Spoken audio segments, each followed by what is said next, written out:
নমস্কার, আমি মু। আমার নতুন একটি ভিডিওতে আপনাদের অনেক স্বাগত জানাই। চলে এসেছি নতুন একটি রেসিপি নিয়ে।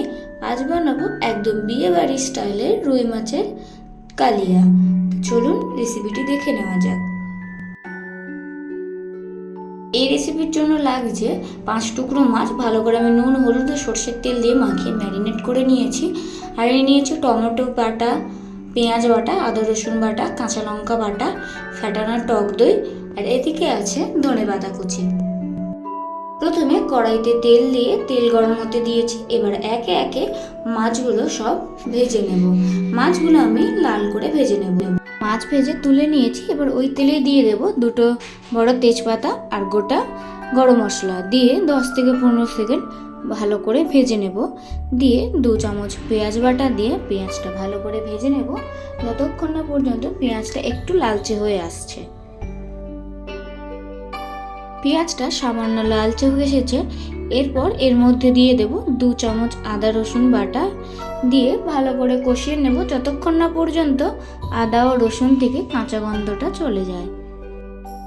এরপর কালারের জন্য দিয়ে দেব 1/2 চা চামচ হলুদ গুঁড়ো দিয়ে ভালো করে মিশিয়ে নিয়ে এর মধ্যে আমি বেটে রাখা যে টমেটোটা আছে সেটা 3 চামচ মতো দিয়ে ভালো করে কষিয়ে নেব যতক্ষণ না পর্যন্ত টমেটো থেকে হালকা তেল ছেড়ে আসছে।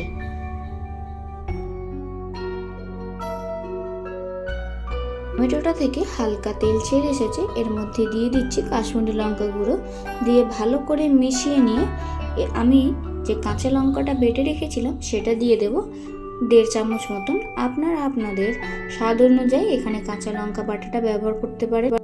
দেখুন মশলা থেকে ভালোভাবে তেল ছেড়ে দিয়েছে। এরপর আমি দিয়ে দেব 2 চামচ টক দই। আমি এই টক দইটা ভালো করে জল ঝরিয়ে ফেটিয়ে রেখেছিলাম। তারপর সেই টক দইটা আমি এখানে ব্যবহার করছি। টক দইটা ভালো করে মিশিয়ে নেব। দইটা ভালো করে মশলার সাথে মিশিয়ে নেওয়ার পর এখানে দিয়ে দেব 1 চা চামচ জিরের গুঁড়ো দিয়ে আরেকটু ভালোভাবে মিশিয়ে নিয়ে দিয়ে দেব এর মধ্যে 1 চা চামচ ধনের গুঁড়ো দিয়ে মশলাটা আরেকটু মিডিয়াম টু লো ফ্লেমে ভালো করে কষিয়ে নিয়ে এর মধ্যে দিয়ে দেব গরম জল। আমি এখানে উষ্ণ গরম জল ব্যবহার করেছি। আপনারা চাইলে নর্মাল টেম্পারেচারের জলও ব্যবহার করতে পারেন। জলের সাথে মশলাটা ভালো করে মিশিয়ে নেওয়ার পর গ্যাসের ফ্লেমটা একদম হাই করে দেব দিয়ে 2 থেকে 3 মিনিট মতন এটা ফুটতে দেব। দেখুন গ্রেভিটা কত সুন্দরভাবে ফুটে উঠেছে আর ওপর থেকে হালকা তেলও ছেড়ে দিয়েছে। এরপর আমি এর মধ্যে ভেজে রাখা মাছগুলো দিয়ে দেব।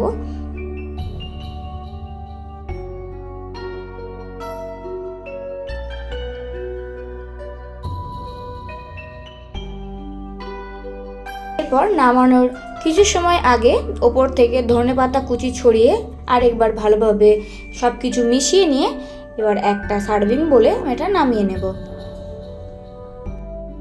তাহলে বুঝতেই পারলেন একদম বিয়ে বাড়ির মতন স্টাইলে রুই মাছ বা কাতলা মাছের রেসিপি বাড়িতে বানানো কত সহজ।